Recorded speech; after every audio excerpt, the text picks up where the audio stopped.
sim. Eu queria retomar a nossa conversa aqui a partir da página. Nós não terminamos o capítulo 4, o livro 4, perdão. Então, eu acho que era bom a gente voltar voltar um pouquinho no 4, terminar aqui o 4, que tem momentos muito importantes, na página 1, 2, 3, no capítulo 6 do livro 4. Tudo bem? Tá. Então, estamos na página número 123, que é o capítulo 6 do livro 4. Aqui que a gente parou mesmo? Não, nós paramos lá na frente, mas nós vamos direto para o fim, onde há aí eu fiz uma pequena avaliação do que tinha no meio, né? Então a gente vai pular um pedacinho aqui, que é para a gente ganhar esse tempo. Então vamos para a página 1, 2, 3, capítulo 4, livro 4, capítulo 6. Lembrem que o Aristóteles está dizendo que ele está tentando resolver uma aporia, né? A aporia que ele está tentando resolver nesse capítulo é a seguinte: será que o estudo da substância, porque vocês sabem que a metafísica de Aristóteles se confunde com uma ousia, né? Então uma ousiologia. Por quê? Porque substância em grego é ousia é substância. E como para Aristóteles o que interessa de fato é você descobrir o que as coisas de fato são, porque o que é estudar metafísica? É descobrir o que as coisas são de fato, de verdade o que elas são. Então, como ele chama que aquilo que é enquanto chama de substância, então a metafísica, o estudo metafísico de Aristóteles é na verdade uma ousiologia. E aí então ele perguntava assim: mas será que estudar a substância é a mesma coisa que estudar os meios lógicos de se entender aquilo que eu estou estudando? Então essa era uma aporia, vocês lembram, né, uma daquelas aporias, e ele chegou à conclusão aqui, na parte que nós já lemos anteriormente, que é absolutamente igual, que não é possível a gente estudar a substância se nós não formos capazes de usar metodologias lógicas. Vocês sabem que Aristóteles é o inventor da lógica. Os livros lógicos de Aristóteles estão num conjunto que se chama órgão. Órgão em grego significa instrumento. Esse nome não é aristotélico, é um nome que foi inventado depois, muito mais tarde, mas digamos, de todas os pedaços da obra aristotélica, é aquele mais poderoso, porque afinal ele constituiu todos os procedimentos mentais pelos quais nós hoje operamos a nossa mente. Não é que ele tenha inventado isso, quer dizer, ele apenas organizou e sistematizou isso, né? Então Aristóteles é o pai do silogismo. Essa ideia do silogismo, premissa maior, premissa menor, conclusão, é um raciocínio aristotélico. A coisa mais surpreendente é a quantidade de coisas que nós fazemos, a quantidade de influências aristotélicas escondidas no nosso dia a dia, às quais nós não prestamos atenção. No vocabulário, no modo de pensar, no nosso raciocínio. Nós somos profundamente aristotélicos sem saber. E isso é assim porque Aristóteles inventou, na verdade, as ciências modernas, são inventadas por Aristóteles. A física de Aristóteles não é apenas um livro que ajuda a compreender o que é a substância física, mas é uma metodologia geral das ciências. Então, se alguma coisa chamada ciência existe no mundo moderno, essa coisa tem origem em Aristóteles. Não há, portanto, nenhum outro pensador na humanidade que tenha tido uma influência tão grande, tão duradoura e tão extraordinariamente ampla como teve Aristóteles. É de todos os filósofos aquele que mais influenciou a vida e a nossa existência moderna como pessoas pensantes e tal. Então ele está resolvendo aqui nesse capítulo esta aporia, que é a aporia entre... Como é que é? Que aporia ele está resolvendo? Ele está chegando à conclusão de que não há diferença entre o método de investigação e aquilo que você investiga. Há uma diferença formal, mas essas duas coisas pertencem à mesma ciência. E essa ciência é essa que ele está aqui analisando. Porque a contraposição a essa aporia é assim: mas se eu posso usar o método de investigação para outras coisas que não para a metafísica, por que seria a mesma coisa, portanto, a metafísica dos métodos de investigação? E ele vai aos pouquinhos resolvendo, vai continuar resolvendo agora nesse capítulo, mas ele já nos ensinou no último encontro que o que é preciso fazer é respeitar aquelas 3 regras básicas, que são as regras a partir das quais é possível haver raciocínio humano. A é igual a A. Não é isso? A primeira, então, se A é igual a A, então A não pode ser um não A. E por último, se A é igual a B, então B não pode ser um não A. Então essas são as 3 regras básicas de lógica que Aristóteles estabeleceu e a partir das quais é possível construir todo o edifício do pensamento ocidental. Embora pareçam simplíssimas e quase óbvias, na prática, quando você vai investigar as coisas que as pessoas fazem por aí, você descobre que isso é desrespeitado o tempo todo. E esses desrespeitos todos aí, no lugar de serem vistos como rebeliões infantis contra o óbvio, são vistos como alta filosofia, alta cultura, alta intelectualidade. E os maiores malucos aí do mundo contemporâneo foram içados lá, grandes pensadores, quando na verdade são apenas uma turma de gente confusa, que está completamente fora de órbita. É isso que o Aristóteles vai nos contar aqui, nesse capítulo 6 para diante. Então a gente recomeça aqui, por favor, no capítulo 6 do livro 4, onde estamos na página 1, 2, 3. Quem é que gostaria de ler aí no capítulo 6 para frente? Posso ler? Por favor, vamos lá. Mas alguns entre aqueles que realmente sustentam essas convicções e aqueles que se limitam a professar essas opiniões levantam a seguinte dificuldade. Indagam a quem cabe julgar o homem saudável e, em geral, a quem compete julgar corretamente em cada caso particular. Bom, então do que ele está falando, né? Está falando de alguma coisa que vocês não leram, que está um pouquinho antes, que é a ideia que alguns professam de que todas as coisas são relativas, de que não há verdade absoluta, de que nada não há diferença entre, que tudo depende do olhar de quem está olhando. Veja, isso é uma coisa moderníssima.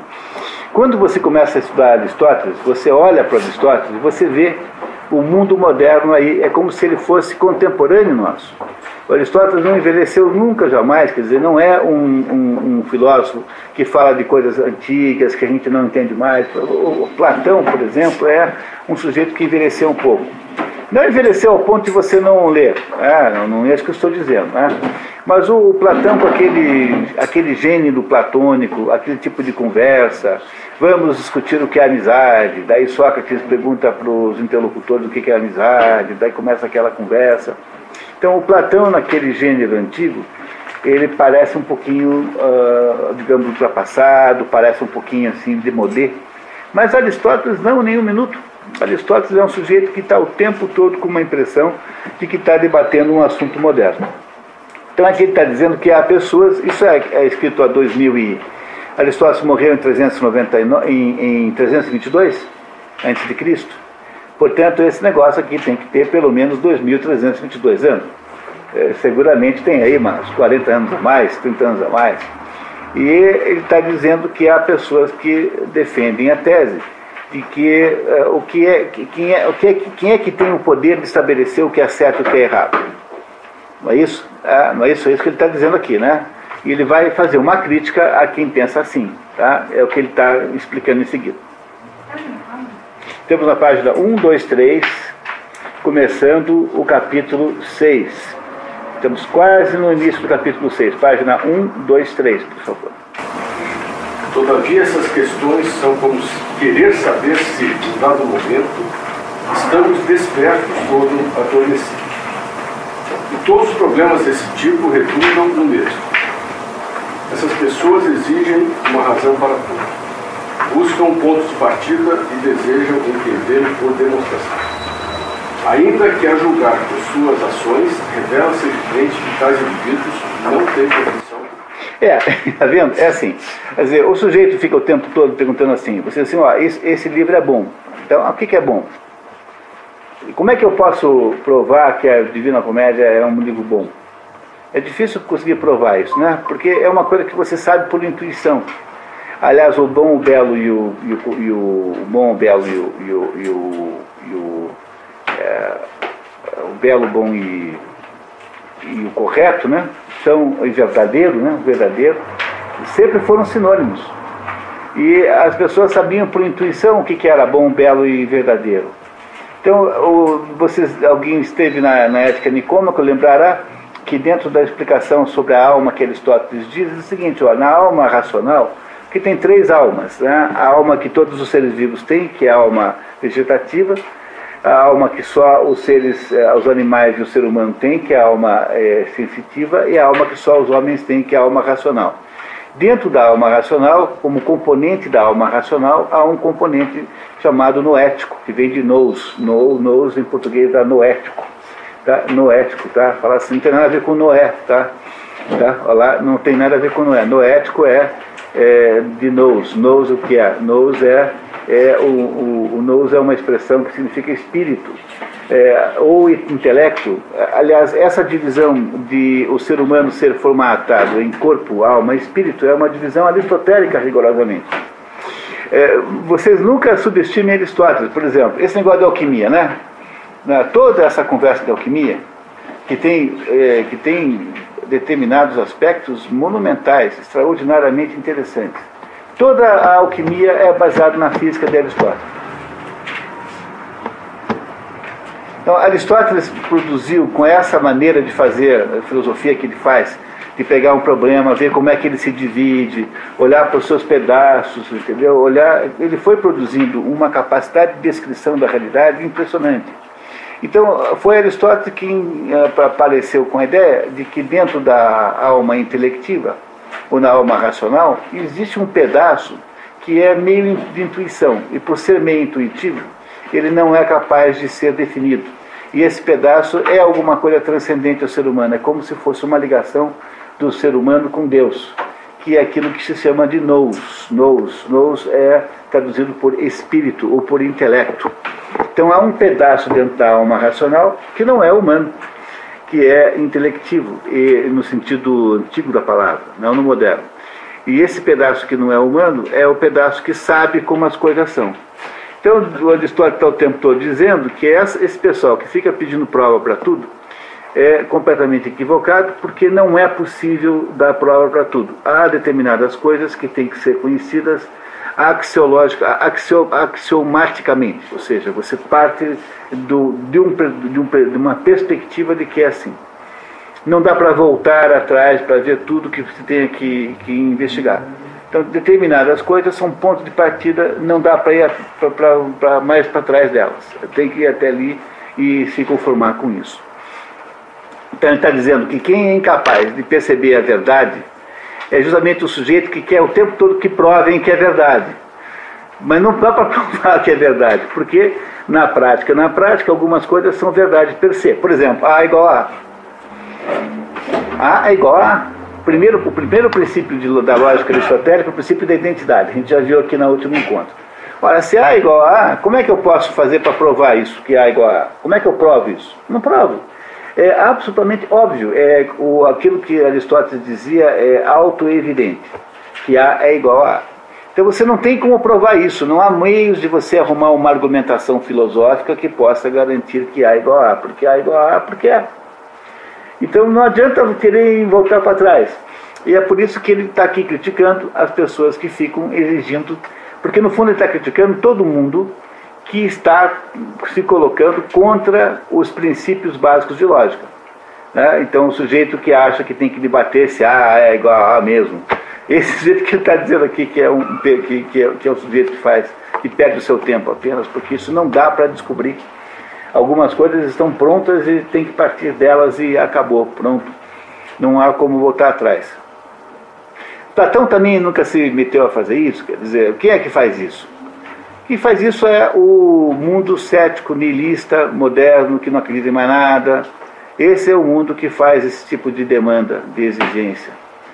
Como você, na verdade, também não quer saber nada, então o mundo moderno é esse mundo que procura criar perguntas impossíveis sobre todas as coisas, né? Gerar, portanto, perguntas impossíveis. Esse é o mundo moderno que nós temos aí né, no nosso entorno.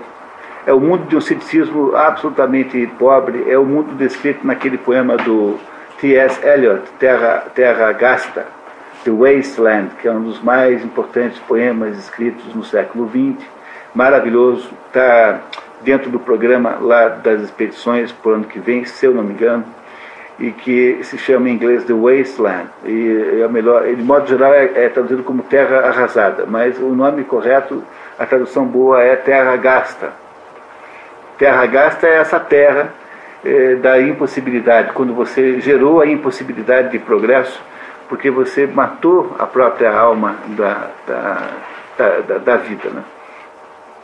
Então, mas isso também não deu margem, do outro lado, a uma criação assim, de coisas irreais, de relativismo? Pois é isso mesmo que ele vai dizer em seguida. Tá? Então, vamos deixar o Aristóteles complementar e vai fazer uma avaliação do relativismo em seguida. Continuamos. O erro em que incorre é o que já indicamos. O fato é que exigem uma razão para coisas que carecem de razão, visto que o ponto de partida de uma demonstração não é uma questão de demonstração. Pronto, essa frase é lapidar, tem que tirar essa frase, mandar fazer na sua parede do seu escritório, assim, escrever na parede e tal. Quer dizer, o erro em que incorrem é o que já indicamos. O fato é que exige uma razão para coisas que carecem de razão, visto que o ponto de partida de uma demonstração não é uma questão de demonstração.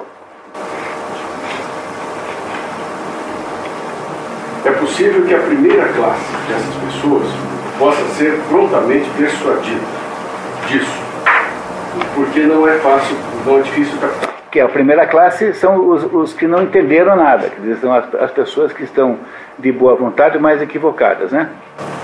Mas os que se limitam a buscar irrefutabilidade na argumentação buscam o impossível, uma vez que reivindicam o direito de contradizer a si próprios e não perdem tempo em fazer. Esses aí que são insolúveis, são irremediáveis, são aqueles que estão o tempo todo tentando destruir as bases da argumentação, são sofistas. Ele deve estar falando dos sofistas da sua época. São aqueles que estão dedicados a inviabilizar o pensamento. Esses aí são insalváveis, porque eles não estão equivocados, eles estão maliciosamente tentando inviabilizar o pensamento. É isso. É por isso que o Mário Ferreira dos Santos tem um livro maravilhoso chamado A Filosofias de Negação e Filosofias de Afirmação. Então ele diz o seguinte desse filme, é o contrário, né? Filosofias de Afirmação e Filosofias de Negação. É um livro feito em diálogo socrático, em diálogo platônico, portanto, em que ele se põe lá no papel de ele é o Pitágoras de Almeida, acho que é Pitágoras de Almeida. E ele então argumenta, né, com interlocutores fictícios, que existem dois tipos de filosofia. Tem a filosofia que diz para você o seguinte: olha pessoal, eu acho que o mundo funciona assim, que é a filosofia de afirmação. Ela pode não estar certa, mas ela pelo menos está tentando explicar alguma coisa. Porque, afinal de contas, qual seria o sentido de você ter um esforço filosófico se não fosse para explicar alguma coisa?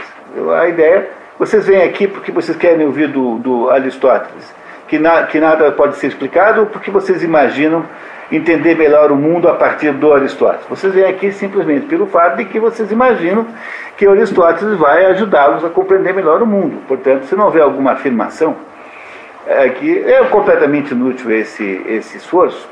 Agora, as filosofias modernas são filosofias de negação, são as filosofias que negam a possibilidade do conhecimento.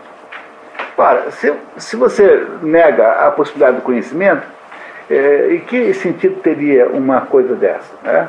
E até mesmo é insustentável sobre todos os aspectos, até mesmo pelo aspecto de autocontradição, porque se você decreta que nada pode ser conhecido, isso não é uma forma de conhecimento. Quer dizer, o fato de que nada pode ser conhecido não é em si conhecimento. Portanto, você não consegue sair dessa, é uma espécie de suicídio intelectual. E é isso que o Aristóteles está nos dizendo que acontecia lá no tempo em que ele existia, que ele viveu, Havia filósofos naquela época que eram sofistas, entendo, né? Filósofos no sentido lato da palavra, que eram aqueles sujeitos que ficavam o tempo todo fazendo um esforço para impedir que alguma coisa fosse compreendida. Ele está dizendo que não pode ser assim, você tem que partir de um conjunto de pressupostos, senão não se entende mais nada. Ok? Continuamos. Entretanto, se nem todas as coisas são relativas, algumas existindo por si mesmas... Quer dizer, absolutas, né? Que são absolutas. Absolutas. Onde? Algumas coisas que existem por si mesmas são as absolutas, porque você não pode ter só coisas relativas, porque se você só tem coisas relativas e nenhuma absoluta, como eu sei que essas coisas são relativas?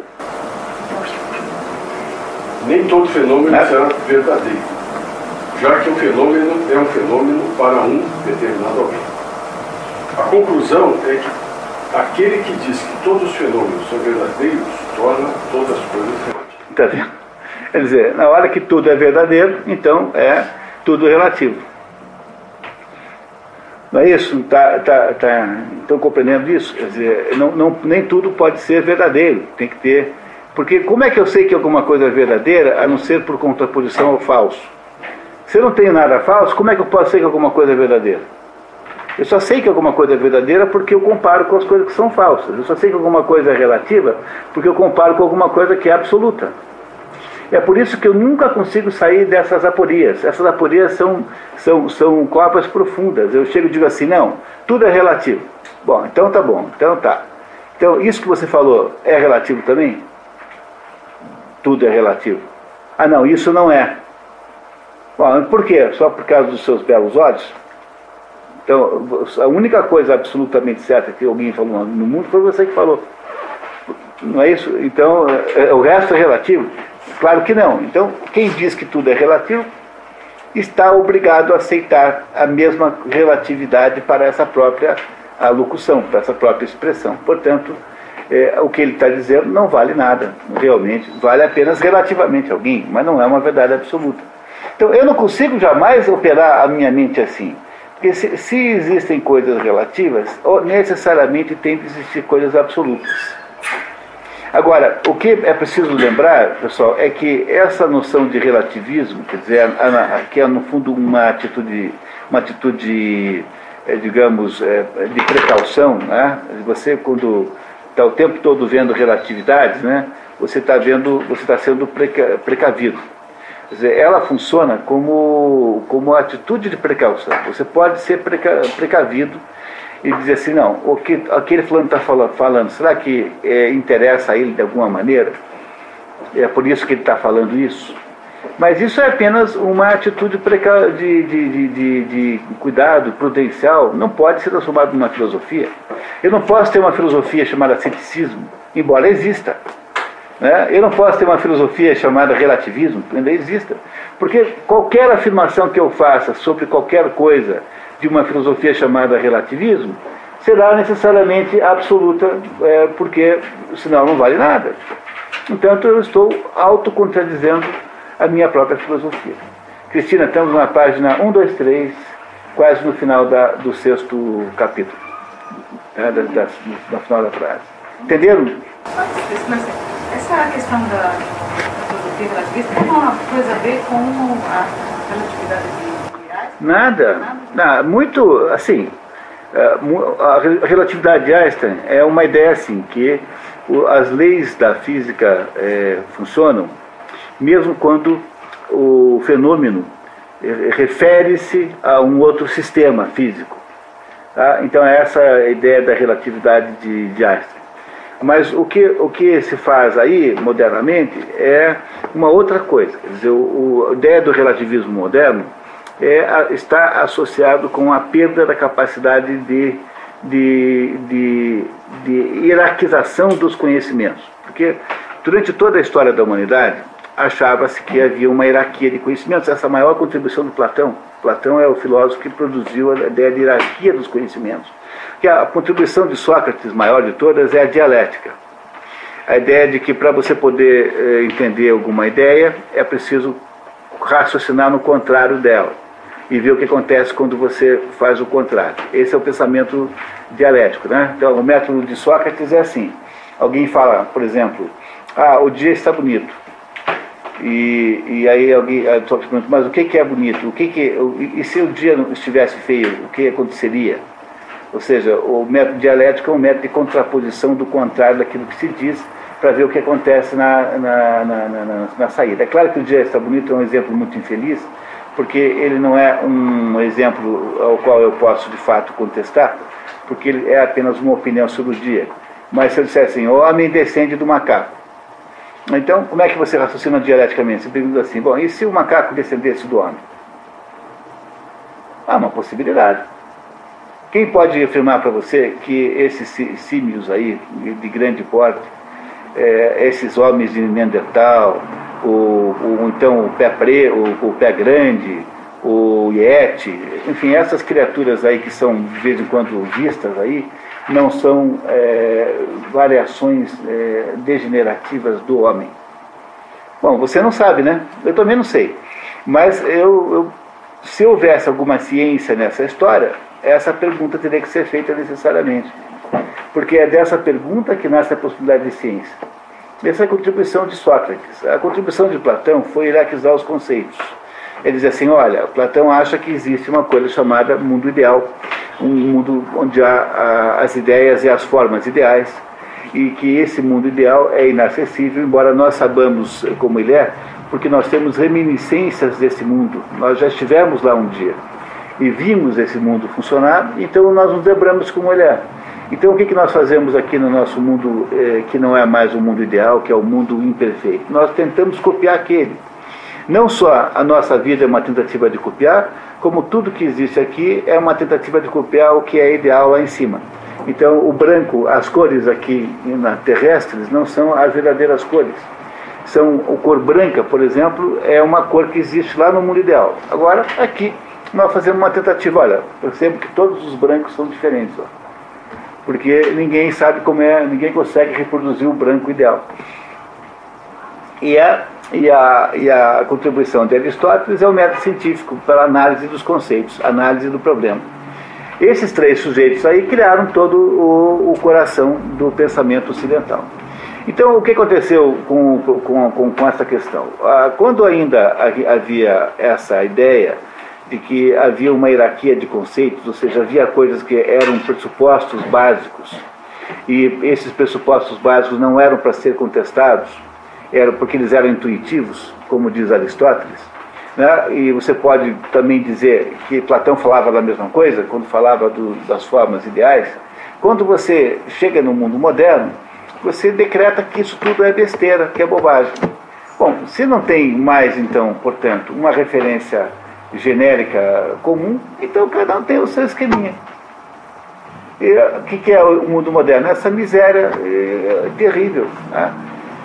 Essa miséria horrível. Na semana passada a gente fez o Esperando Godot, do Beckett, lá no nosso programa de expedições, e uma conclusão importante sobre o Esperando Godot é o seguinte: o que aconteceu no mundo ocidental foi que as personagens literárias que começam com os heróis da Ilíada. Qual é a primeira grande obra do mundo ocidental? É a Ilíada.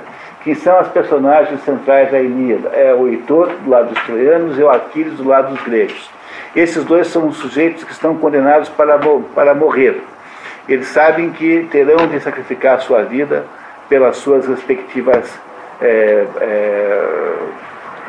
pátria, enfim, se não quiser chamar de pátria, que parece estranho para a Ilíada. Você precisa sacrificar a sua vida pela sua função, pela sua missão na vida, enfim, o que for. E essas personagens que o Aristóteles chamava de imitativo alto ou de personagens lendárias, dá para classificar nessas duas categorias, foram aos pouquinhos baixando, e quem é que é a personagem literária central do mundo contemporâneo? É o bobalhão do Estragon e o bobalhão do Vladimir. São dois bobocas, dois paspalhões que não conseguem fazer absolutamente nada, estão completamente bloqueados, autobloqueados, não conseguem fazer nada, ou seja, são aquilo que Aristóteles chamaria de personagens irônicas. E há um modelinho aristotélico disso que é imprescindível vocês conhecerem. Aqui não tem fotocópia, né, Paz? Aqui não. E na próxima vez eu trago para vocês um modelinho aristotélico disso. E tem já, é só fazer a cópia. Tá pronto já? E a gente debate um pouquinho o modelo que é o modelo da poética. É um esquema aristotélico, né, como todos os outros. Um esquema aristotélico da poética, em que você compreende como é que são os ditos modos, os modos de poder do herói. Na obra ficcional, o herói pode ter diversos graus de poder. Pois o que aconteceu no mundo inteiro foi uma espécie de degradação do potencial humano.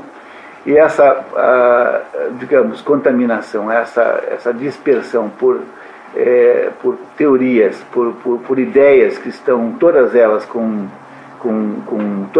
com essa perspectiva de cidadania, quer dizer, esse conjunto de ideias relativistas, é apenas um sintoma disso é a perda da noção de hierarquia dos conceitos que aconteceu no mundo. É um sintoma do mundo moderno. Não há nada bom nisso, sabe? Apesar de que as pessoas se sentem felizes, porque qualquer idiota agora passa a ter status de filósofo. Porque agora, entendeu? É como diz aquele tango argentino: lo mismo um burro que um grande professor. Tem um tangozinho chamado Cambalacho. Todos iguais, nada é melhor. Lo mismo um burro que um grande professor. Essa ideia desse tango Cambalacho é a ideia central do mundo moderno. Você tem os sujeitos mais malucos, mais incompetentes, todos eles transformados em grandes gênios da filosofia. Gente que você mandaria aprender no hospício no tempo de São Tomás. Gente completamente equivocada, que não entendeu nada, 000, no mundo moderno tem status de filósofo, fazem-se teses de doutorado em torno de um sujeito como Derrida, por exemplo, um sujeito como o Baudrillard, um sujeito como o Gilles Deleuze, aquele maluco que matou a mulher, como é o nome? Aquele outro Althusser, Lia Althusser, sabe? Tem uma quantidade tão grande, Paul Deman, o americano Paul Deman, tem uma quantidade tão grande de maluco que você não acredita. Como o sistema educacional baseado na universidade, ele é autorreprodutivo, porque só pode estudar na universidade, só pode fazer pós-graduação quem estiver de acordo, quem aceitar a liderança do professor orientador, que é um professor que entende só desses malucos. Então o sujeito é um maluco, criou um sistema que não explica nada. Em vez de você jogar isso fora e dizer, bom, eu acho que eu vou agora tentar entender alguma coisa, o que você faz? Você fica discutindo problemas kantianos, problemas deleuzianos, problemas althusserianos, problemas nietzschianos. E é assim que você constrói esse nonsense total chamado intelectualidade moderna. Então, se você pretende fazer para você um programa pessoal de alta cultura, você não deve ir para a universidade de jeito nenhum, porque a não ser que você tenha muito DNA já formado e que você consiga então levar aquilo mais ou menos assim na tapeação, eles vão acabar com a sua cabeça. Tá? Então, você quer fazer para você mesmo um curso de intelectual de verdade, leia Aristóteles 5 anos. Leia só Aristóteles 5 anos, leia, releia, e você vai descobrir o que é ser intelectual de verdade. Não é na universidade que você obtém essa capacidade, porque a universidade é relativista, entre outras coisas. Muito bem, vamos ver o que Aristóteles acha dos relativistas. Assim, os que exigem algo irrefutável na argumentação e ao mesmo tempo reivindicam demonstrar sua posição, devem garantir-se declarando que o fenômeno que aparece é verdadeiro, não em si mesmo, mas para quem aparece, no momento em que aparece, no sentido e maneira nos quais aparece. Então, está vendo? Aquele que não aceita que possa existir verdade em si próprio é obrigado a atribuir a verdade ao fenômeno. Então, o fenômeno será verdadeiro dependendo de quem o vê. O que é uma infantilidade tremenda. Está em Aristóteles o problema. Tá? Ora, se demonstram sua posição, mas não a demonstram sem adotar a postura acima, o resultado será que não demorarão a contradizer a si mesmo. Com efeito, é possível que para o mesmo homem uma coisa pareça à visão como sendo mel, mas não apareça como tal para o paladar. E, como tem ele 2 olhos, e se a visão desses não for igual, pode ser que as coisas não pareçam as mesmas para cada um. Então é verdade, tá? Então eu tenho 2 olhos, e um olho é meio torto e o outro é normal. Então quando eu vejo essa garrafa de água, um olho vê de um jeito e vê do outro.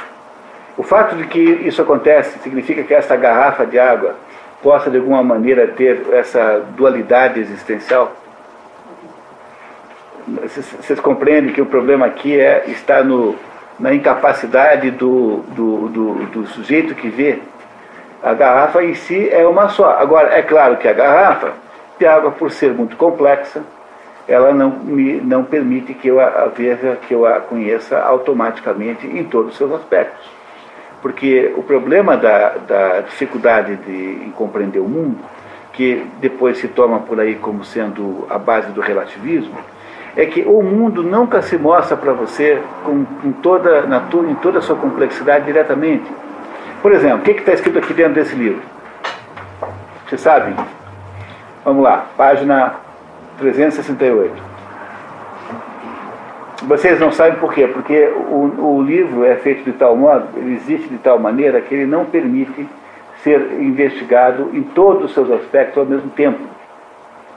Compreenderam isso? Que é da natureza do livro ele mostrar-se a vocês parcialmente. Porque quando vocês não veem a capa, vocês não veem a contracapa, vocês não sabem o que tem no conteúdo, vocês não compreendem a química das fibras de celulose que estão aqui, papel e celulose, vocês não compreendem a química da tinta, vocês não têm ideia da divisão do livro em capítulos. Ué, por que isso é assim? Porque é natural, é da natureza das coisas que elas sejam demonstráveis apenas parcialmente. O fato de que as coisas se mostram parcialmente para você não quer dizer que você possa afirmar que essa coisa é invisível, é incognoscível. Ela é cognoscível até certo ponto, sob certos aspectos. Dependendo de quanto tempo você dedica a ela, aumentará a cognoscibilidade, né? O poder de conhecer daquele objeto. Mas não nos dá o direito de julgar que tudo é relativo, que, portanto, o livro pode ser um para mim, que li o livro, e pode ser outro para vocês que não leu. O que eu posso dizer é que vocês que não leram o livro ainda não conheceram esse aspecto do livro, mas eu não posso dizer que o livro é diferente, é um outro livro só porque vocês não leram. Entenderam? Isso é uma coisa tão básica, não é?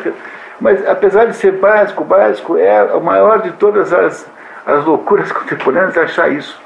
Isso é invenção do seu Kant, basicamente, mas inspirado em outros que o antecederam. Tá? E Descartes também tem uma contribuição enorme nisso.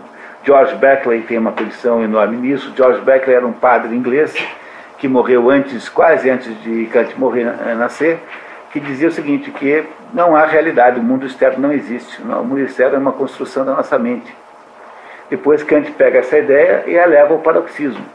A ideia de que o mundo externo não existe. Quer dizer, eu não existo, vocês estão olhando para mim e a mente de vocês está inventando uma pessoa aqui falando na frente de vocês.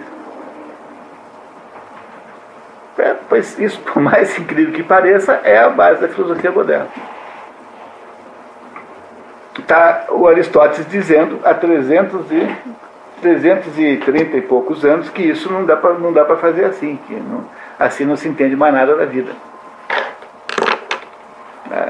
O conhecimento é completamente impossível desse jeito. Continuamos.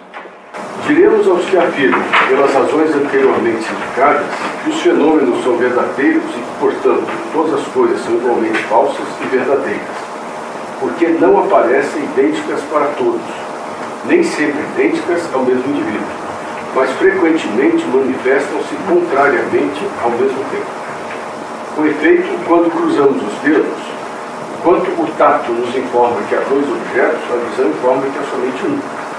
Sim, mas não para o mesmo sentido, ou para a mesma parte dele, da mesma maneira e ao mesmo tempo, de modo que, com esta qualificação, o fenômeno será verdadeiro. Entendendo?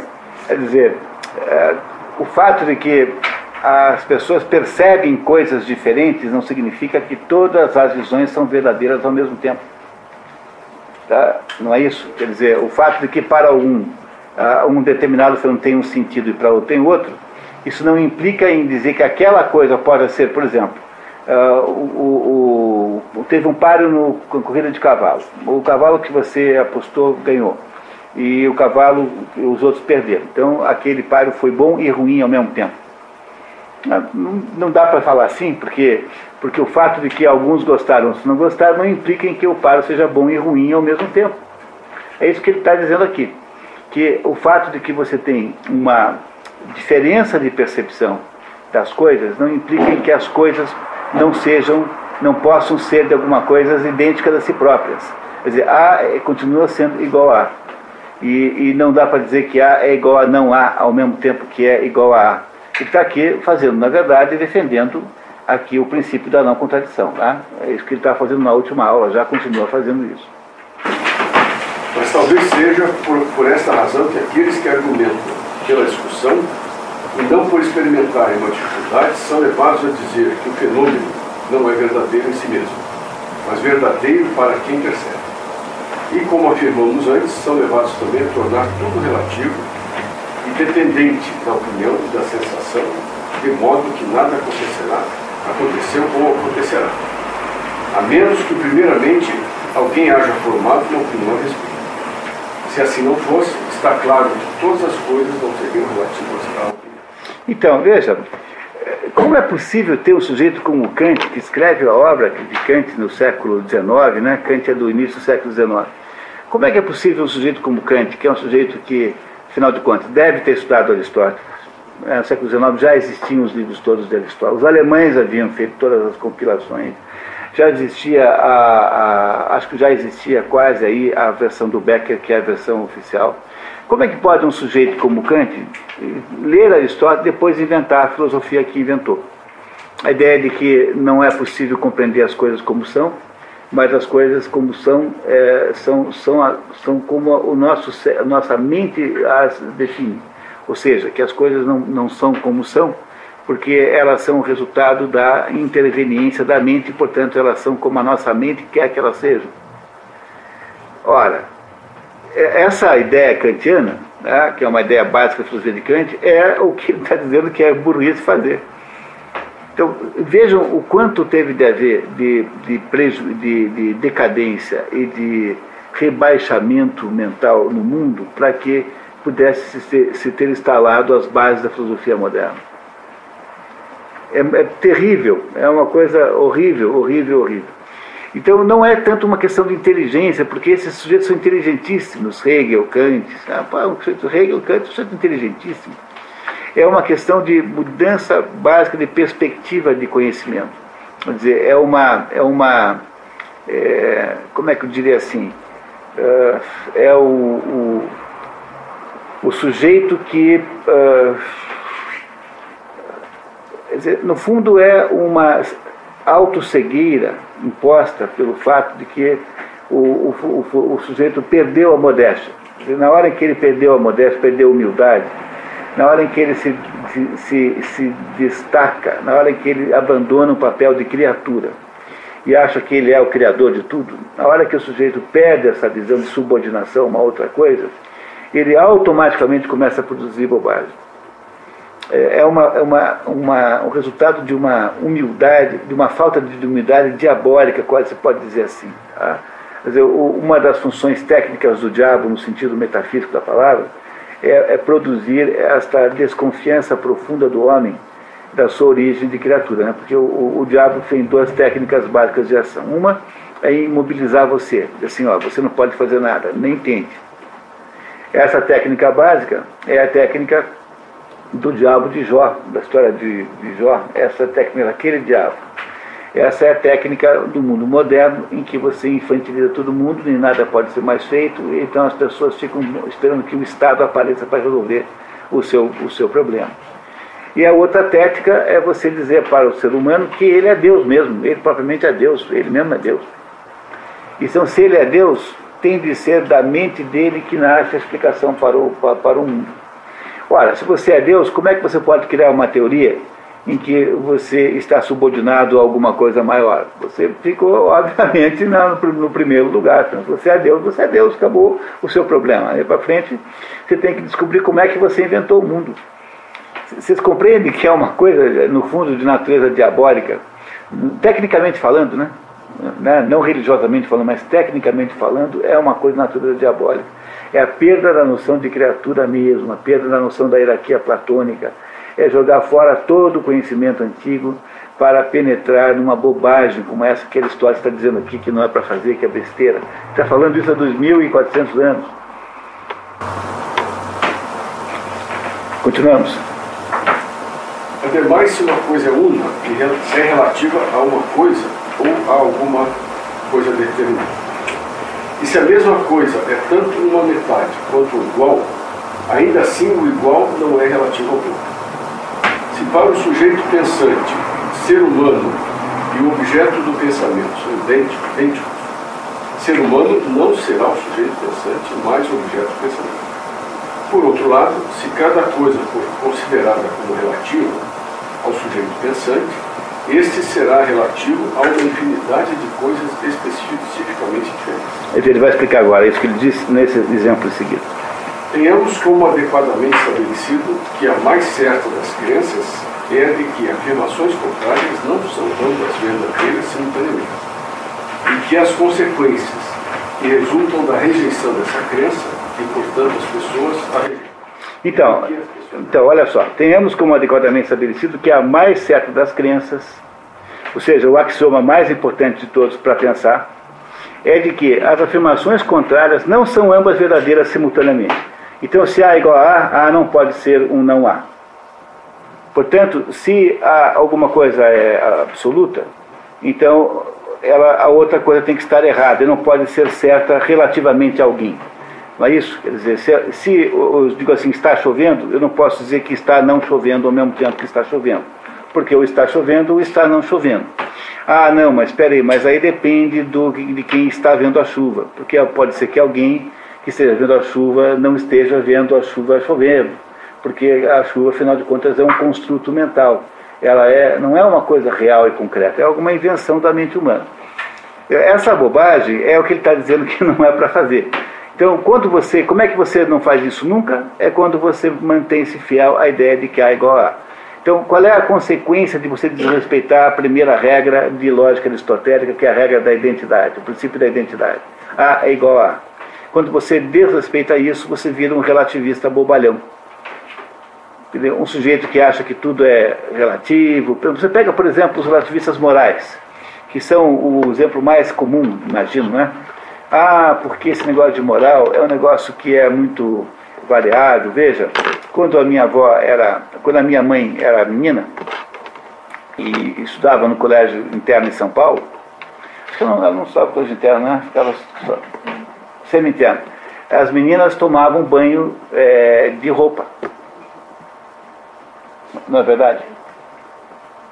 Tinha que tomar banho de roupa, não podia tomar banho de roupa. Não sei como é que fazer, mas tomar banho de roupa. No colégio, Madre Cabrini, em São Paulo. Você estudou no Madre Cabrini? Sabia que era assim? Então, você tem que falar com a sua colega, Vilma. A senhora de Lourdes também era assim. Também era assim, tá? Bom, hoje em dia, dá para andar pelado na praia. Independente, em certas praias no Brasil é permitido andar pelado na praia.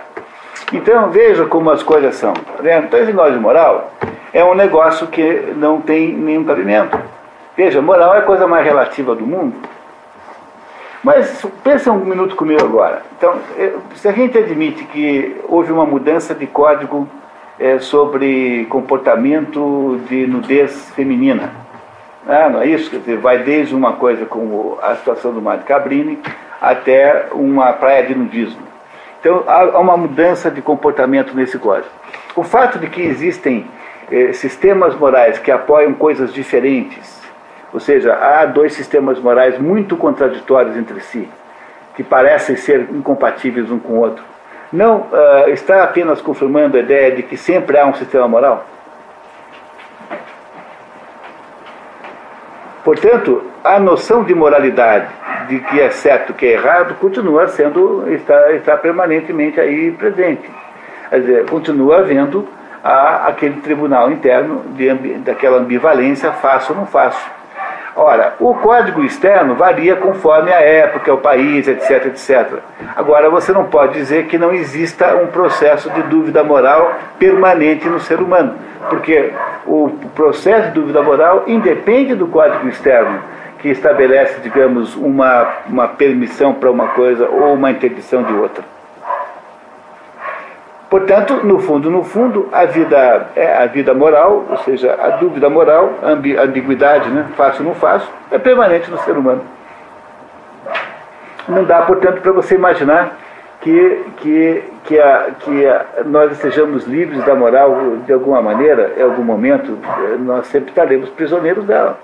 Agora, o que acontece é que os códigos variam, mas se os códigos variarem é apenas uma prova de que alguma coisa fica que os unifica, porque se os códigos variassem, eles variam, mas eles nunca destroem a regra. A existência de uma regra é a existência de uma postura que é possível e necessária. Esse é o problema central do relativismo. O relativismo só enxerga as aparências do fenômeno e nunca entende o fenômeno na sua essência. Então, há determinadas regras morais que são permanentes. Por exemplo, não se deve matar os outros. Essa é muito diferente à época, né? Essas são permanentes. Por isso é que disse que os 10 mandamentos não são, na verdade, 10 orientações de natureza, digamos, de natureza propositiva da Igreja, mas são 10 condições para que a vida humana possa existir. E, portanto, aqueles valores que estão inseridos nos 10 mandamentos, de alguma maneira ou de outra, são permanentes, sempre irão existir. Acontece que a formatação de cumprimento desses 10 mandamentos pode variar conforme a época. Mas o fato de que ele varia conforme a época é só apenas uma prova de que tem um coração moral que continua sempre intacto. A variação é a prova de que há uma coisa que está sempre intacta, que é a abordagem moral central. E é por isso que o relativismo não vai a lugar nenhum, né? Porque o relativismo é autocontraditório. Aí houve no mundo moderno 2 pessoas, a Margaret Mead e a Ruth Benedict, que era aluna da Margaret Mead, que criaram essa ficção de que existem, por exemplo, códigos sexuais completamente variados conforme a sociedade, e isso não é bem verdade, sabe? O que na verdade elas fizeram foi fazer um enorme exagero de determinadas situações excepcionais e transformar essas situações excepcionais em padrão, quando na verdade nunca é assim. Então há uma regularidade muito grande de atitudes sexuais no mundo também. Você pega, por exemplo, o caso dos gregos, né? Dos gregos havia o hábito da pederastia, homens maduros que tinham lá amantes jovens. Isso, em nenhum momento na história da Grécia foi visto sem polêmica, sempre foi polêmico. Quer dizer, não era uma coisa que existia independente de crítica social. Aristóteles acha isso um horror, né? Aristóteles já disse que isso é um horror, uma abominação, disse para nós aqui na Ética Nicômaco. Platão não se sabe o que pensava, Sócrates certamente não gostava. Mas você vê, há uma campanha política para a relativização dessas coisas no mundo moderno. E essas coisas não são tão relativizáveis assim quanto a gente pensa, não. Por quê? Porque, no fundo, não dá para você ter ser A e não A ao mesmo tempo. No fundo, você precisa manter determinadas constâncias, senão a coisa não pode ser... Não é possível você compreender a realidade a não ser por esse critério. Continuamos. E como a contradição de uma afirmação não pode ser verdade ao mesmo tempo da mesma coisa, evidencia-se que contrários não são aplicáveis ao mesmo tempo à mesma coisa. Porque em cada par de contrários, um deles é uma privação, não menos do que é um contrário. E é uma privação de substância. Você não pode ser vivo e morto ao mesmo tempo. Né? E que se diga a propósito que privação é a negação do predicado a algum gênero definido. Portanto, se é impossível afirmar. O que é isso, né? Um predicado, algum gênero definido. Então é assim, o homem está andando. Andando é um predicado a homem, que é a substância, não é? Então o homem que está andando não pode ser um homem que não está andando ao mesmo tempo que está andando. Eu não posso afirmar essas duas coisas ao mesmo tempo, porque A é igual a A não pode ser não A. É isso que ele está dizendo. Por mais que pareça óbvio, tudo isso que a gente faz hoje em dia de filosofia é uma contestação clara dessas regras básicas de lógica. Né? No fundo, é por isso que ela é completamente sem cabimento. Portanto, se é possível afirmar e negar simultaneamente uma coisa verdadeiramente, também é impossível para contrários aplicarem-se simultaneamente a uma coisa. Ou ambos não se aplicam a ela em relações particulares, ou um deles numa relação particular e o outro não qualificado. Mas ao mesmo tempo não. Não é isso? Eu posso dizer assim, ele está vivo, mas está morto para aquele emprego, está morto para aquela relação. Aí eu posso falar assim, mas eu não posso dizer que uma pessoa está viva e morta ao mesmo tempo, porque isso não é possível. Você está vivo ou está morto. Por mais que a gente tenha a tentação de ficar brincando com essas coisas ambíguas aí hoje em dia, né? Essa ambiguidade que as coisas têm hoje em dia tem origem nesta vontade de brincar, de contradizer o princípio da não contradição. Mas no fundo não é possível fazer isso. Eu posso fazer isso apenas circunstancialmente, mas não de fato. De verdade eu não consigo fazer.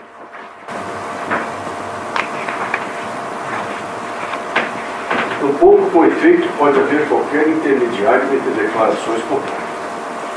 De um tema ou assunto devemos ou afirmar ou negar uma coisa, seja o que for. Isso ficará claro se começarmos por definir verdade e falsidade.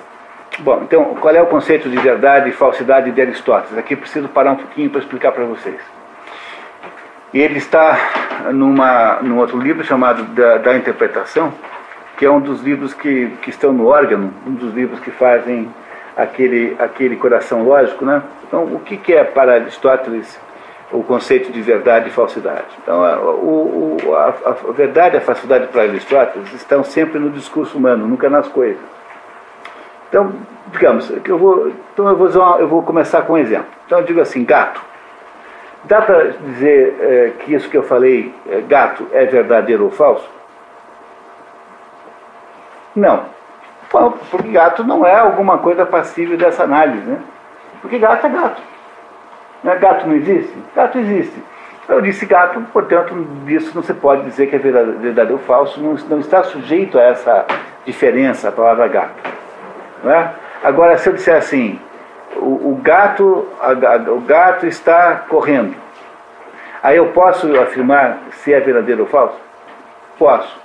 Porque eu só posso afirmar que alguma coisa é verdadeira ou falsa quando eu estou analisando uma determinada predicação a essa coisa, e não a coisa em si própria. Toda substância, todo substantivo, ele não é passível de afirmações de verdade e falsidade. Então, se eu disser assim, a aurora, é verdade ou falso? Não é nenhuma das duas coisas, é a aurora. Estou apenas mencionando uma substância. Não é isso? Né? Prova, é verdadeiro ou falso? Prova não significa nada. Agora, se eu disser prova difícil, aí eu já posso entrar no mérito se é verdadeiro ou falso. Não é verdade? É ou não é, pessoal? Então, vamos entender então como é que Aristóteles lida com a ideia de verdadeiro e falso. Para Aristóteles, verdade ou falso é uma verificação é uma confirmação se o discurso e o fato estão equivalentes. Por exemplo, você tem aqui, nesse momento, aqui na nossa frente, um gato mancando. Se eu disser assim, o gato está mancando, então vocês todos irão concluir, é verdade o que acabou de falar, porque de fato o gato está mancando. Se eu disser apenas gato, isso não é verdadeiro nem falso, porque gato é apenas gato. Então, para Aristóteles, verdadeiro é a propriedade do discurso. A verdade não está na coisa em si. A verdade está na mente humana. É a mente humana quem é capaz de dizer verdade ou falso, conforme haja ou não uma coincidência entre o discurso, entre a afirmação e o fato que está sendo analisado. A propriedade, então? é que só pode afirmar que alguma coisa é verdadeira ou falso se você tiver alguma propriedade, com relação a alguma propriedade do substantivo. Porque o substantivo em si próprio não pode ser verdadeiro ou falso. Então, se é bisturi. O que é bisturi? Bisturi é bisturi. Não se pode dizer que isso é verdade ou falso, porque é apenas bisturi. É a denominação de uma substância. Agora, se eu disser bisturi afiado, aí então eu estou predicando o bisturi. Estou dizendo que o bisturi tem uma característica ser afiado.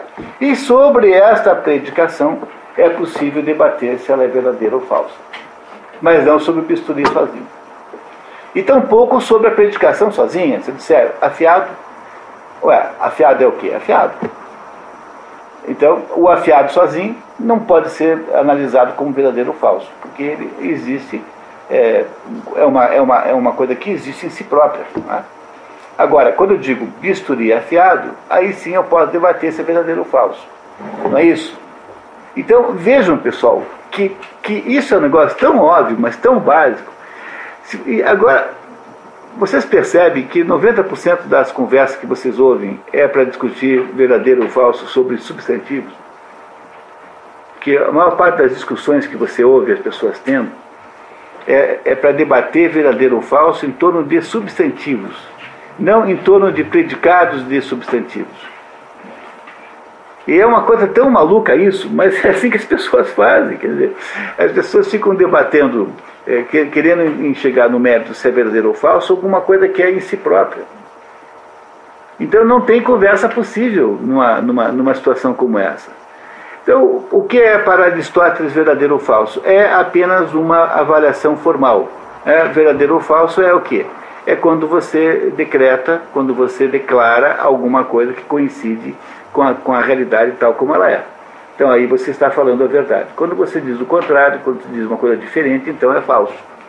Então isso é verdade ou falso. Agora, a verdade e o falso, portanto, não estão na coisa em si, mas estão onde? Na nossa mente, estão na nossa maneira de falar. Um relativista acha que não há verdade ou falso, porque se todo mundo se vale todo, né? Então qualquer pessoa que diga o gato não existe, também vale. Tá? Daí o sujeito vai dizer, não, porque em física quântica é assim.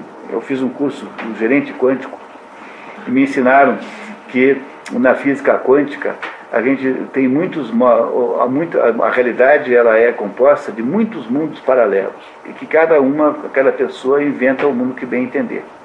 Então, para uma conversa dessas quânticas, dizer que o gato não existe é tão legítimo quanto dizer que o gato existe. Mas eu não posso fazer isso porque eu estarei aí desrespeitando o princípio da não contradição. Porque se o gato existe, ele não pode não existir ao mesmo tempo que ele existe. Porque isso é impossível. Agora, o gato pode não existir.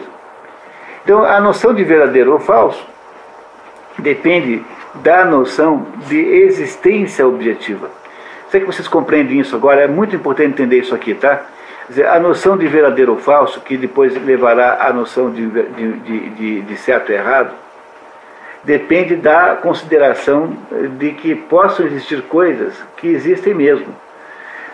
É assim, deixa eu ver. Como é que você faz para destruir o sistema moral de uma sociedade? Você quer que todo mundo mude o que acha verdadeiro e que passe a acreditar que verdade é uma outra coisa. Mas para você poder fazer isso, você tem que destruir a noção de realidade objetiva. Como é que você faz isso? Você precisa destruir a noção de que A é igual a A, senão você não faz. Então, para poder fazer a engenharia social que produzirá pessoas que irão encampar outros princípios morais além daqueles que são tradicionais da nossa sociedade, quer dizer, para a gente fazer o pessoal sair do conjunto de princípios morais judaico-cristãos, por exemplo, que é o que fez a nossa sociedade existir, e adaptar-se a outro, a adquirir outro sistema moral qualquer, é preciso, em primeiro lugar, dizer para elas que não há realidade objetiva, portanto que A não é igual a A, que A pode ser não A, que A pode ser igual a B, mas também pode ser não B, e assim por diante. Todas as possibilidades existem. Por que você precisa fazer isso? Porque se você não fizer isso, você não consegue destruir a noção de verdadeiro e falso. E a noção de verdadeiro e falso é a noção que está por trás de todo o princípio da moralidade. Porque mesmo que você considere as variações dos sistemas morais, mesmo assim, em qualquer época, as pessoas irão raciocinar em torno daquilo que acham que é verdade e em torno daquilo que acham que é mentira. Não é assim?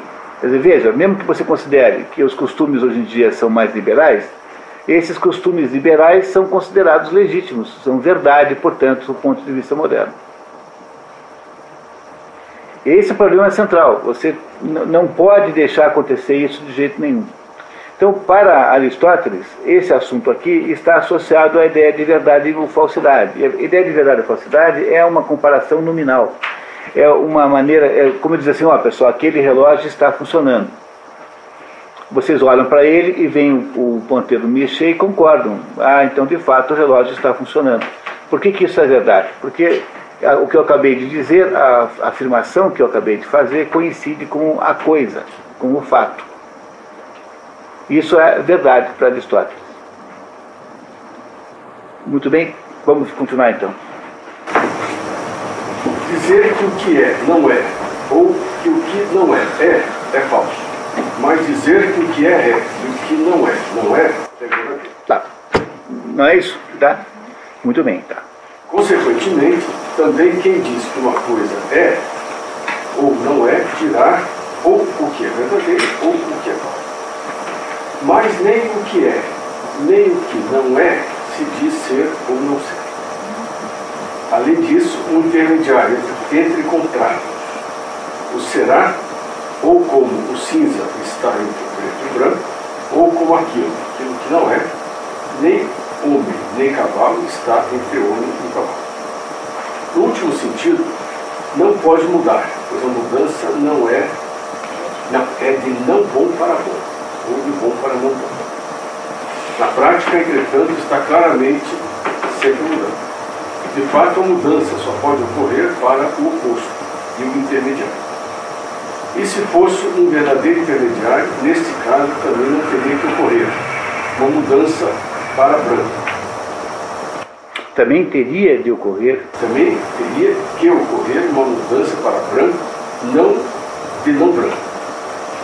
Isso, contudo, não é de fato percebido. Além do mais, o entendimento ou afirma ou nega todo objeto do entendimento ou do pensamento, ou que se evidencia a partir da definição, quando é verdadeiro ou falso. É verdadeiro quando, ao afirmar ou negar, associa os predicados de uma maneira. É falso quando faz de outra maneira. Não tem nada de muito importante nisso, apenas a confirmação do que ele disse em cima, tá? Novamente, o intermediário, a menos que seja conservado meramente por conta do argumento, tem que existir ao lado de todos os termos contrários, o que possibilitará a alguém declarar o que não é nem verdadeiro nem falso. Então, você não pode... o que ele está dizendo é o seguinte: não dá para você imaginar assim que é um pouco verdadeiro, um pouco falso.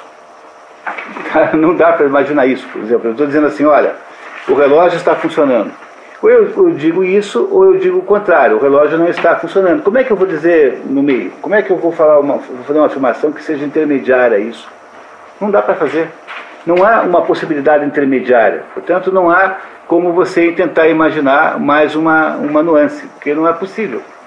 É isso que ele está dizendo, só isso, tá? E haverá um intermediário entre o que é e o que não é, de sorte a haver também um tipo de mudança intermediária entre a geração e a destruição. Além disso, mesmo em todas as classes nas quais a negação do atributo significa a afirmação do seu contrário, haverá um intermediário. Por exemplo, na esfera dos números, haverá um número que não é nem ímpar, nem não ímpar. Entretanto, neste caso, corremos da impossibilidade de um ressalto de óbvio. Como é que eu vou ter um número que não é nem par e nem não par? Não dá para ter. Ou eu tenho par ou tenho ímpar. É isso que ele está dizendo. Quer dizer, a tentativa de achar intermediário sempre vai dar errado, porque eu não tenho uma possibilidade intermediária entre as duas coisas, entre o falso e o verdadeiro. Mais uma vez o processo prossegue. Ele está afirmando aqui, né? Ele está afirmando que não dá para ter intermediário. Aqui ele faz a argumentação como se ele estivesse argumentando do outro lado, entendeu? Por isso que dá a impressão que ele está defendendo a outra tese. Mas ele está dizendo que não dá para ter um intermediário entre par e ímpar. Como é que eu faço para ter isso? Ah, então é 1,5, mas 1,5 é ímpar. Ah, então é 1,54, mas 1,54 é par, e assim por diante. Quer dizer, eu não consigo resolver o problema. É isso que ele está dizendo. Mais uma vez, o processo prosseguirá ad infinito, e as coisas que existem não se limitariam a ser acrescidas na metade, mas mesmo de muito mais. Com efeito, de novo será possível negar o intermediário, com referência tanto à sua afirmação quanto à sua negação. E o novo termo resultante será alguma coisa, considerando-se que sua substância é algo distinto. Do mesmo modo, quando um indivíduo, ao ser indagado se uma coisa é branca, diz não, tudo que negou foi que ela é branca. E o seu não ser branca constitui uma negação. É isso. Não dá para você inventar intermediários entre o certo, o que é e não é. Tá? Então, é perda de tempo, é o que ele está mostrando. Ora, tal como outros paradoxos, o paradoxo é uma opinião extraordinária, ou seja, uma opinião que foge da aceitação geral, indo além da opinião comum. Não é, portanto, necessariamente uma opinião. Paradoxo significa paradoxa. Doxa é opinião. Mas cuidado que opinião, né? Como é que é? Glória. Doxa. Doxa? Mas nesse caso aqui, né, doxa é o contrário de episteme. Episteme é ciência, doxa é opinião. Então, paradoxo é o quê? Alguma coisa que está acompanhando a opinião, uma outra opinião. É isso que significa paradoxo. Ele está dizendo o seguinte, que o paradoxo tem um componente não necessariamente negativo. Tá? Vamos ver, ele vai explicar. Também essa opinião ocorreu a certas pessoas. Isso porque, quando estas se veem impossibilitadas de livrar-se de argumentos erísticos, rendem-se ao argumento e admitem a verdade da conclusão. Então, o que são argumentos erísticos? São argumentos maliciosos. Erística é a arte da patifaria intelectual, a arte do sofista. Então, o sofista é que fará essas brincadeiras, irá produzir essas situações que são jogos de palavras, que estão... Porque, pessoal, veja, o problema das palavras é que as palavras são muito independentes, né? Então, você produz uma porção de jogos de palavras, parece que aquilo que está sendo dito ali é verdade. Mas o problema é que uma coisa é a realidade, outra coisa são as palavras sobre a realidade. Então, o que é erística? A erística é a arte da patifaria intelectual, que é a arte de tapear os outros intelectualmente, de produzir um raciocínio torto e enganar o outro lado. Então, o sofista é aquele fulano que quer apenas ganhar a discussão, ele não quer procurar a verdade. A filosofia veio ao mundo, e essa foi a grande tarefa de Sócrates, para dizer assim, olha pessoal, a função do filósofo, diferente do sofista, não é ganhar a discussão. A função do filósofo é descobrir a verdade. Então, se um argumento muito bem feito, muito bem estruturado, chega à conclusão de que A é igual a não A, que é uma conclusão absolutamente inaceitável, ele é um argumento erístico. É isso que ele está dizendo. Então, diz assim, as pessoas são enredadas por esses raciocínios tortos, como aquele apresentou no último parágrafo, e aí, então, quando não consegue escapar disso, elas acabam aceitando, porque afinal elas não sabem dizer por que é que está errado. E ele já nos havia dito a mesma coisa na Ética Nicômaco, que é uma coisa importantíssima nesse livro do Aristóteles, que é assim, o modo mais comum de você enganar o adversário é você fazer uma afirmação que parte de um pressuposto errado, e esse pressuposto, porque o outro não sabe que está errado, acaba obrigando ao outro lado a concordar. É aquela velha piadinha que eu fiz para vocês várias vezes aqui. O sujeito que chega num bar e pede uma pinga. Aí o sujeito traz a pinga. Fala assim, dá para trocar por um sanduíche? Aí o dono do bar fala, pode. Trocou pelo sanduíche. Aí comeu o sanduíche e foi embora. Aí o dono do bar fala, mas não vai pagar? Não, eu troquei pela pinga. Mas, e a pinga? Eu não bebi. Me parece justo? Isso é um sofisma, um raciocínio errado, um raciocínio erístico. É uma tapeação intelectual, não é isso? Quer dizer, um negócio desse não é viável. Mas se o outro lado não sabe argumentar por que é que isso é assim, tende a aceitar essa conclusão como uma espécie de derrota, assim, como, digamos, uma espécie de, enfim, de, como é que eu diria, uma espécie de declaração de derrota, digamos. Eu não consigo contra-argumentar, então eu fico com essa sua conclusão mesmo, que deve estar certa de alguma maneira. É isso que ele está dizendo aqui, tá? Que o que acaba com a possibilidade de compreensão são os erísticos, ou seja, os sofistas, etc., que produzem raciocínios errados com cara de raciocínios certos. Por que fazem isso? Porque desrespeitam as 3 regras básicas: A igual a A não pode ser não A, e se A igual a B, B não pode ser não A. Se A é ou não B, então B tem que ser igual a A. E é essa a ideia, tá? Muito bem, continuamos. Alguns, por conseguinte, aderem a essa teoria e argumentam dessa maneira por essa razão, ao passo que outros assim agem porque exigem uma explicação também. E o ponto de partida para lidar com todas essas pessoas é a definição. Ora, a definição apoia-se na necessidade de dizer algo dotado de significado. Com efeito, a fórmula da qual a palavra é um signo converte-se em sua definição. A doutrina de Dirac, segundo a qual todas as coisas são e não são, parece tornar tudo verdadeiro, passo que a de Anaxágoras, segundo a qual há um intermediário dos termos de uma contradição, parece tornar tudo falso.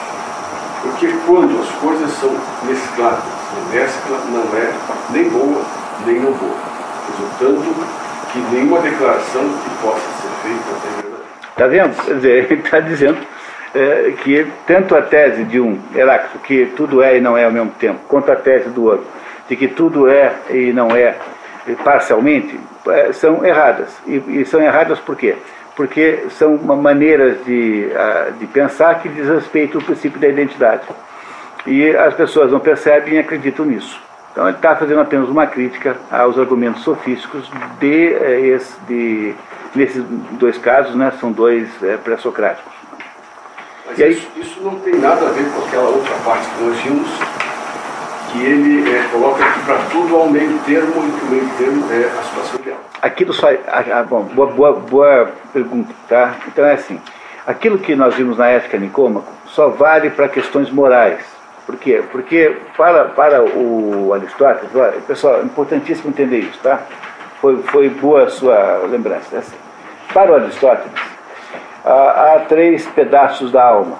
A alma é composta de 3 pedaços. O segundo pedaço da alma, que nós compartilhamos com os animais, ele é composto pelas sensações, pela interação com o meio ambiente, pelos sentimentos que resultam em nós dos estímulos externos e pelos nossos desejos de relação com o mundo externo. Então, ele é sensível ao mundo externo. E é nesse mundo aí, nesse pedaço da nossa alma, que estão os nossos desejos. E os nossos desejos, os nossos comportamentos, e as nossas ações, e o nosso modo de nos comportarmos perante o mundo. O assunto da ética é esse. A ética é a arte do comportamento humano. Bom, então o que acontece com o comportamento humano? É que ele está sempre prisioneiro de um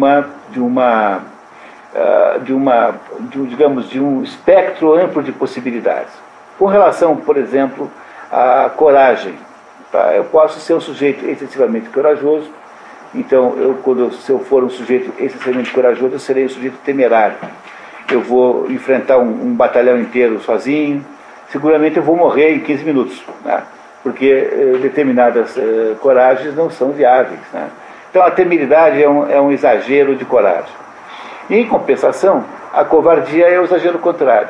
O sujeito que não quer fazer nada, que não se predispõe a lutar, ele é um covarde. E o sujeito que quer fazer tudo é um temerário. Onde é que está a sabedoria? Está no meio termo. O meio termo é produzido por quem? Não pela alma sensitiva, porque a alma sensitiva não entende essas coisas. Ela apenas reage aos estímulos externos. Então, há dentro da alma intelectiva um pedaço uma das funções da alma intelectiva, da alma racional, chamado phronesis, ou frônesis, é o que a gente poderia traduzir como sabedoria prática. Ou seja, dentro da alma racional, existe uma função dessa alma racional que controla a alma sensitiva. Então, quando você se depara com uma perspectiva de um exagero, então alguma coisa diz para você, não, peraí, não vou exagerar nem para um lado nem para o outro. Então, para assuntos de comportamento moral, existe de fato um meio termo. Essa justa medida, o meio termo, é produzida pelo quê? Pela alma racional, pela função frônesis da alma racional, que controla a alma sensitiva. Agora, esta ideia de justa medida só existe para assuntos comportamentais humanos, porque quando se trata de episteme, que é saber o que é verdadeiro e o que é falso, não é mais frônesis que resolve isso. Agora é a outra função da alma racional chamada episteme, que é a capacidade de perceber. Na verdade, é mais do que isso, né? Porque, na verdade, é a mistura de nous com episteme, que dá justamente filosofia. A filosofia é a mistura de nous, que é o espírito, que é a intuição espiritual, com a episteme. O que é episteme? É a capacidade de julgar organizadamente, de deduzir uma certa conclusão. Então, se para o comportamento humano, por exemplo, comportamento social, você não deve ser nem um sujeito excessivamente, social. Como é que o Aristóteles ligaria isso, né? Então, você não deve nem ser um eremita, alguém que não existe socialmente, e nem ser alguém excessivamente exposto. Deve haver o meio termo no meio aí, que é o bom. Isso é a frônesis organizando a nossa relação com a sociedade.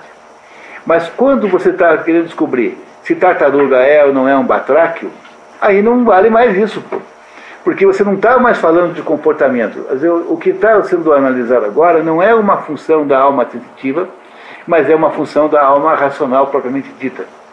Para assuntos de episteme, para assuntos de descoberta de como é, você não tem possibilidade de meio termo, porque não é assim.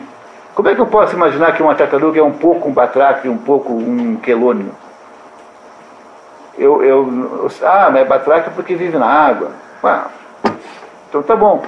Né? Então, está certo, vive na água, mas isso só transformou num batráquio, só porque vive na água?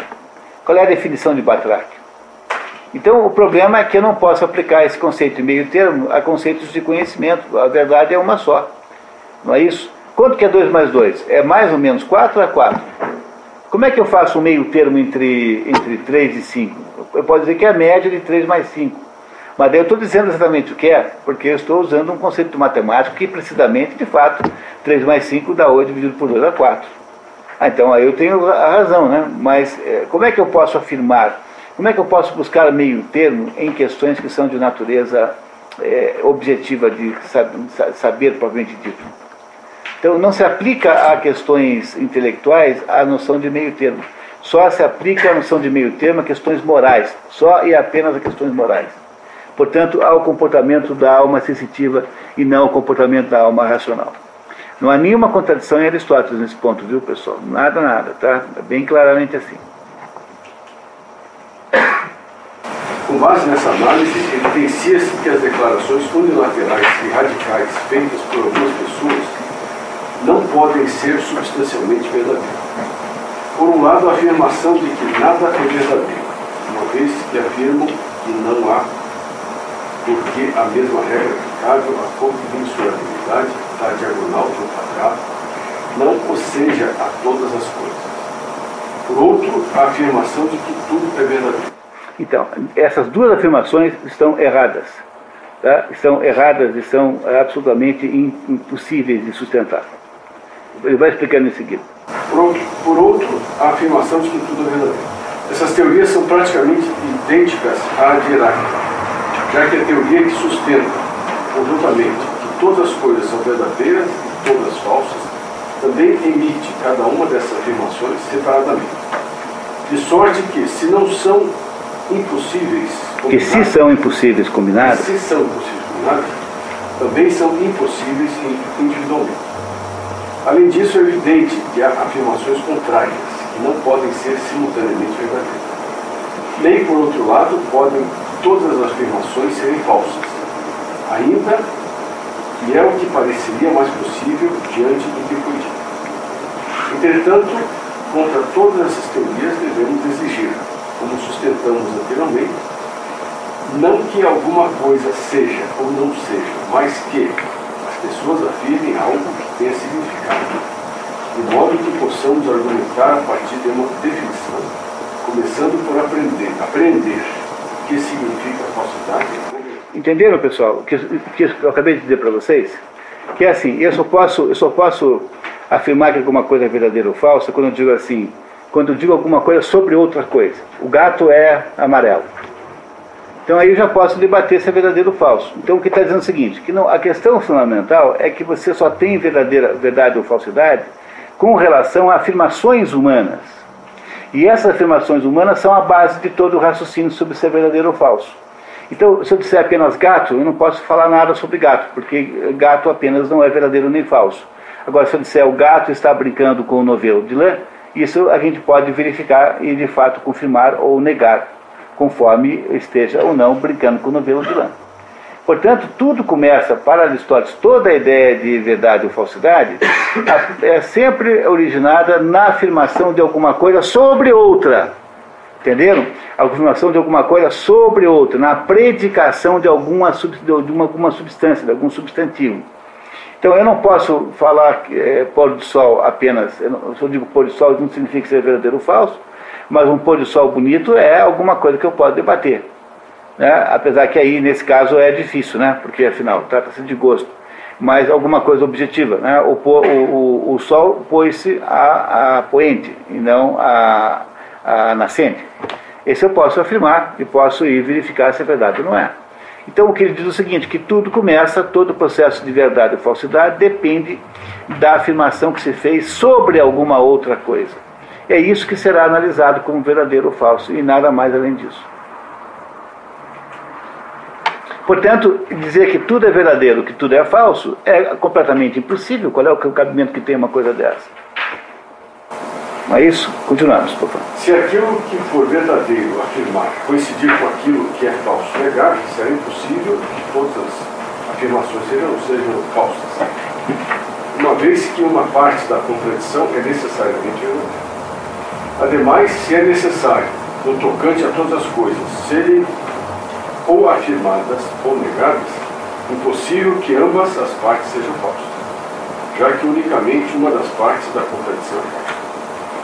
De fato, a consequência notória da exposição de todas essas teorias é que elas destroem a si mesmas.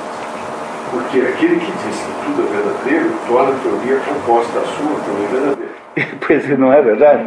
Entendeu? Se você diz, o sujeito que fala assim, tudo é verdadeiro, está dizendo o seguinte, que também é verdadeira a afirmação, tudo é falso. Então, entendendo como não dá para afirmar isso, como o relativismo é completamente insustentável, veja, isso aqui é um fulano há 2.400 anos, fazendo um pouco de quem havia feito isso lá no tempo dele, e hoje a gente acha que isso é a maior de todas as ciências, a coisa mais importante do mundo. Então aquele que diz que tudo é verdadeiro, então está justamente viabilizando o contrário do que ele está dizendo, porque dizer que tudo é falso também tem de ser verdadeiro, já que tudo é verdadeiro. Né? Continuamos? De fato, a consequência notória.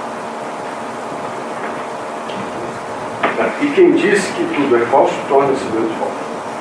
E se apelam para exceções, um que exclusivamente a teoria oposta não é verdadeira. O outro que somente sua própria teoria não é falsa. Nem por isso deixarão de ser levados a postular a verdade ou a falsidade de um número infinito de asserções, já que a asserção de que a asserção verdadeira é também verdadeira, processo que caminhará ao infinito. Na verdade, nem estão certos os que sustentam que todas as coisas estão em repouso, nem os que defendem que todas as coisas estão em movimento. Essa é uma outra briga pré-socrática grande, né?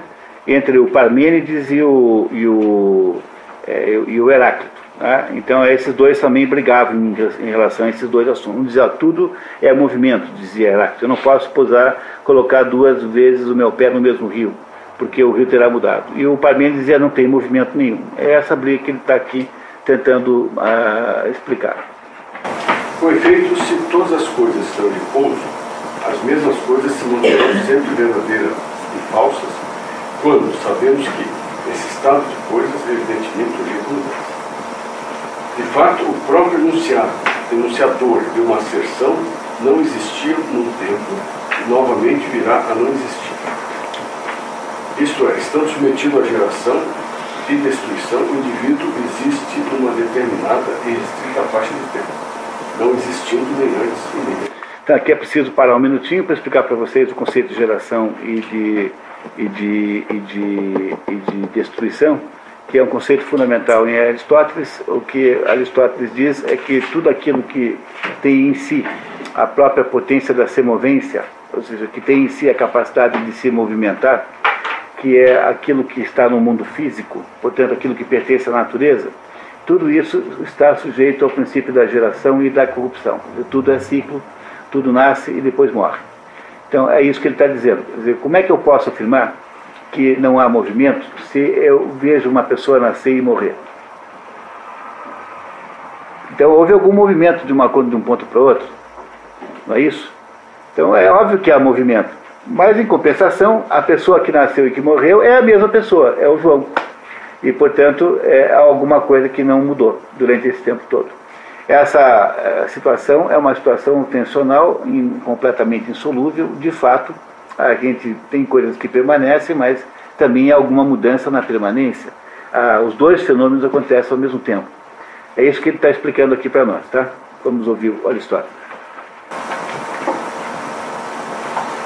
E se todas as coisas estão em movimento, nada será verdadeiro, ou seja, tudo será falso. Porque se o João não é o mesmo João, por exemplo, da semana passada até essa semana aqui, vocês são os mesmos pessoas que vieram aqui. Então, se não houvesse nenhuma unidade, apesar que vocês estão 15 dias mais velhos, como é que eu posso garantir que vocês são as mesmas pessoas que estiveram aí há 15 dias? Então tem que haver alguma coisa que permanece, né? Entendeu? Ao mesmo tempo que a gente ficou 15 dias mais velhos, ao mesmo tempo nós continuamos sendo as mesmas pessoas. Essas duas coisas existem ao mesmo tempo. Tá? Continuamos. Contudo, foi demonstrado ser isso impossível. Ademais, é necessário que o mutável seja aquilo que é, uma vez que a mudança é de alguma coisa para alguma coisa. Que se complemente que tampouco é verdadeiro que todas as coisas estão em repouso ou em movimento. Às vezes, mas nenhuma coisa continuamente, visto que há algo que move continuamente o que é movido. A referência a Aristóteles é a esfera dos astros fixos.